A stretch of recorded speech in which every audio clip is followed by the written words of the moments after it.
कोई पढ़ाई नहीं, यदि है तो अभी तक किसी ने बताई नहीं। आज हम गणित के एक बहुत ही महत्वपूर्ण टॉपिक घनमूल पर चर्चा करेंगे। वही घनमूल जिसका बड़ा हवा है। अभी आप देखेंगे कि दुनिया में किसी भी संख्या का घनमूल 1 सेकंड के अंदर आप बड़े ही आसानी से ज्ञात करेंगे। और इसको ज्ञात करने के लिए हमने अपनी परम मित्र संख्याओं के उपयोग की जो मेरी अपनी निजी खोज है, जिसका उद्देश्य ही है कि एकदम से आंखों का नजारा बदलेंगे। देखते जाइए, आहिस्ता आहिस्ता गणित को सारा बदलेंगे। इसी थीम पर हम कार्य कर रहे हैं। उसी परम मित्र संख्याओं की सहायता से आज किसी पूर्ण घन संख्या का घनमूल 1 सेकंड के अंदर आप ज्ञात कर लेंगे। आइए देखते हैं कैसे हम उस प्रोसेस को करते हैं। आप ये जानते हैं घनमूल का जो प्रतीक चिन्ह होता है वो ये होता है कि अंडर रूट के यहाँ पीछे इस तरह से 3 लगाकर इसको हम प्रदर्शित करते हैं। अगर ये 3 लगा है इसका मतलब आपको क्यूबिक रूट ज्ञात करना है, अर्थात घनमूल ज्ञात करना है। अगर यहाँ 2 लगा होता है तो वर्गमूल, अगर यहाँ 4 लगा है तो चतुर्मूल। तो इसका मतलब अगर किसी भी संख्या के पहले इस तरह का चिन्ह लगा हुआ है प्रतीक के रूप में, तो इसका मतलब आप उसका घनमूल ज्ञात करेंगे। आइए हम प्रोसेस को समझाते हैं। आप एक सबसे महत्वपूर्ण बात जानते रहिए, किसी भी पूर्ण संख्या का जो घन होता है, अगर वो सम संख्या है उसका घन सम संख्या ही होगी। अगर वो विषम संख्या है उसका घन विषम संख्या ही होगी। अर्थात अगर सम संख्या का घनमूल हमको ज्ञात करना है, अगर पूर्ण घन संख्या है और वह सम संख्या है, उसका घनमूल ज्ञात करना है तो सम संख्या ही आएगी। अगर पूर्ण घन संख्या है और वह विषम संख्या है, उसका घनमूल हमेशा विषम संख्या ही आएगी। अब आप देखते जाइए कैसे हम इसको ज्ञात करते हैं।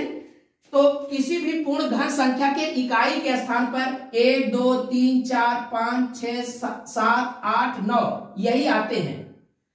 अब आपको जब हम वर्गमूल बता रहे थे तो पूर्ण वर्ग संख्याओं की एक विशेषता थी कि ए अंक यानी 2, 3, 7, 8 ये उसके इकाई के अंक में कभी नहीं होते थे। लेकिन पूर्ण घन संख्या में इकाई के स्थान पर ये सभी रहेंगे, लेकिन इनका ट्रीटमेंट अलग होगा। जिस पूर्ण घन संख्या के इकाई के स्थान पर 2, 3, 7, 8 रहेंगे, उनका जब हम घनमूल निकालेंगे तो घनमूल के इकाई के स्थान पर 2 के स्थान पर इसका परम मित्र 8 हो जाएगा और 3 के स्थान पर इसका परम मित्र 7 हो जाएगा। ठीक उल्टा, अगर 8 है तो 2, अगर 7 है तो 3 हो जाएगा। बाकी अगर किसी भी पूर्ण घन संख्या के इकाई के स्थान पर 1, 4, 5, 6, 9 है, इनके घनमूल में यही 1, 4, 5, 6, 9 ही आएंगे। इस चीज को आप हमेशा ध्यान रखिएगा। अब ध्यान देने वाली बात यह है कि किसी भी पूर्ण घन संख्या का घनमूल ज्ञात करने के लिए जब हम वर्गमूल बता रहे थे तो हमने कहा था कि दाहिनी तरफ से 2-2 अंकों का जोड़ा लेंगे और यहां पर आप क्या करेंगे, 3 अंकों का जोड़ा लेंगे। घनमूल में 3 अंकों का जोड़ा लेंगे। जैसे आपको हम यहां पर इस बोर्ड पर कुछ पूर्ण घन संख्याएं दिखाए हैं। यह आवश्यक नहीं है कि आप इन्हीं पूर्ण घन संख्याओं पर यह ट्रिक का इस्तेमाल करेंगे। चाहे जो भी आप संख्या लेंगे सब में यह लागू होगा, बड़े आसानी से आप ज्ञात करेंगे। ध्यान देने वाली बात यह है कि हम क्या करते हैं, किसी भी पूर्ण घन संख्या के दाहिने अंक में सबसे पहले 3 अंकों को लेकर जोड़ा बनाते हैं और ये पहला जोड़ा होता है। बाकी इसके बाद जितने भी अंक होते हैं उसको हम दूसरे जोड़े में रखते हैं। दूसरा जोड़ा दहाई और सैकड़े और स्थान निर्धारित करने के लिए होता है, लेकिन पहला जो 3 अंकों का जोड़ा होता है यह इकाई का स्थान निर्धारित करने के लिए होता है। तो हम पहले 3 अंकों का जोड़ा बनाते हैं, उसके बाद जितने भी टर्म बचते हैं सबको एक दूसरे जोड़े में रखते हैं।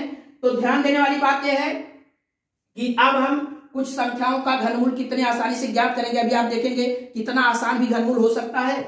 जैसे हमने इसका घनमूल ज्ञात करना है, 216 का घनमूल ज्ञात करना है, तो 3 ही अंक है, इसका मतलब इसमें एक ही जोड़ा बनेगा और इस पहले जोड़े से केवल इकाई निर्धारित होती है। बाकी जो अन्य पद बचेंगे जो दूसरे जोड़े में आएंगे वह उसके दहाई और अन्य स्थान को निर्धारित करेंगे। तो इकाई के स्थान में अब इसमें 3 ही अंकों का जोड़ा है, इसका मतलब इसमें दहाई का कोई स्थान होगा ही नहीं, केवल इकाई का ही जो स्थान होगा वही इसका घनमूल होगा।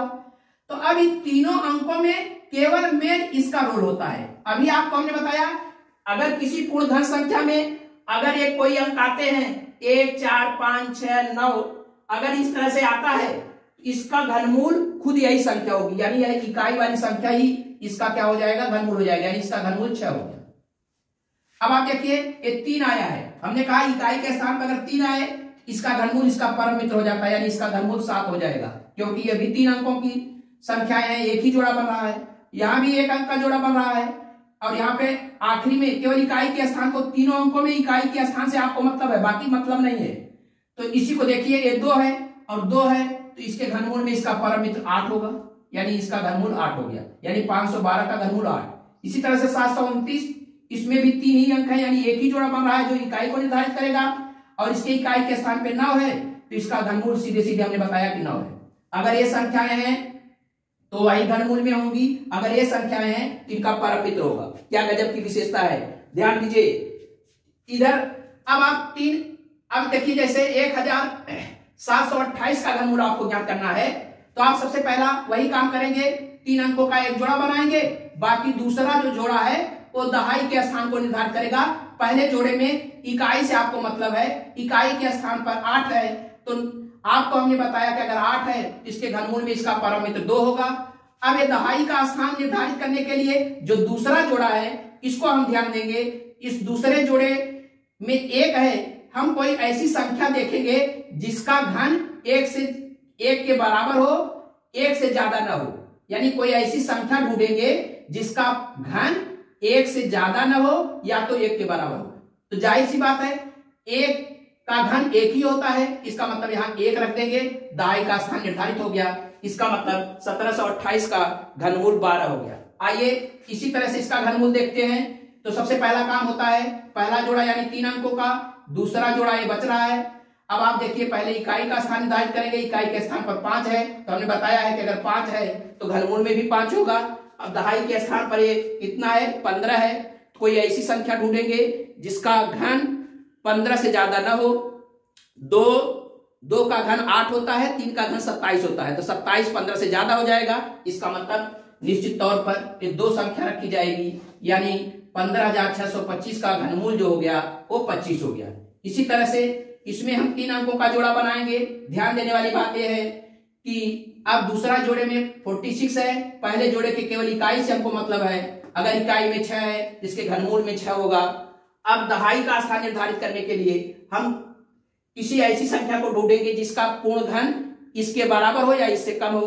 तो 3 आप जानते हैं, 3 त्रिक 9 त्रिक 27 और 4 लेंगे तो 64 हो जाएगा, यानी 3 ले लेंगे, इसका मतलब इसका घनमूल 3 हो गया, यानी 46,656 का घनमूल 36 हो गया।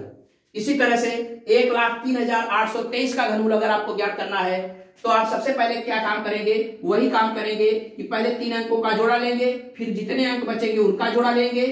तो पहले अंक का जोड़ा, जो पहला जोड़ा होता है, वो इकाई के स्थान को निर्धारित करता है, और इसमें जो इकाई की संख्या होती है वही महत्वपूर्ण होती है, बाकी अंकों से कोई मतलब नहीं होता।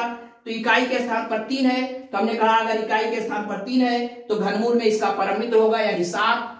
अब आप देखिए बाकी 103 के लिए अब आप देखेंगे, किसी ऐसे अंक को आप देखेंगे, ऐसी संख्या को देखेंगे जिसका घन 103 से ज्यादा ना हो, या 103 से 3 के बराबर हो जाए या उससे ज्यादा ना हो। तो आप जानते हैं 4 होगा, 4 चौके 16, चौका 64, और 5 लेंगे तो 125 हो जाएगा, तो 4 ही होगा, इसका मतलब 1,03,823 का घनमूल 47 हो गया। इस तरह से दुनिया में किसी भी संख्या का घनमूल 1 सेकंड के अंदर आप आसानी से ज्ञात कर लोगे, और बड़ी ही सरल तरीके से। एक चीज और ध्यान रखिएगा, पूर्ण घन संख्याओं में अगर इकाई के स्थान पर 0 आता है, तो पूर्ण अगर घन संख्या है तो उसमें 3 जीरो रहेगा। जैसे वर्ग, पूर्ण वर्ग संख्या में बताया था 2 जीरो रहेगा, या 4 जीरो रहेगा, या 6 जीरो रहेगा, वैसे इसमें 3 का जोड़ा होता है, 3 जीरो रहेगा, 6 जीरो रहेगा, या 9 जीरो रहेगा। इस तरह से किसी भी संख्या का आप घनमूल आसानी से ज्ञात कर सकते हैं। फिर किसी एक बढ़िया और बेहतरीन ट्रिक के साथ आपके सामने प्रस्तुत होंगे, तब तक के लिए धन्यवाद, थैंक यू।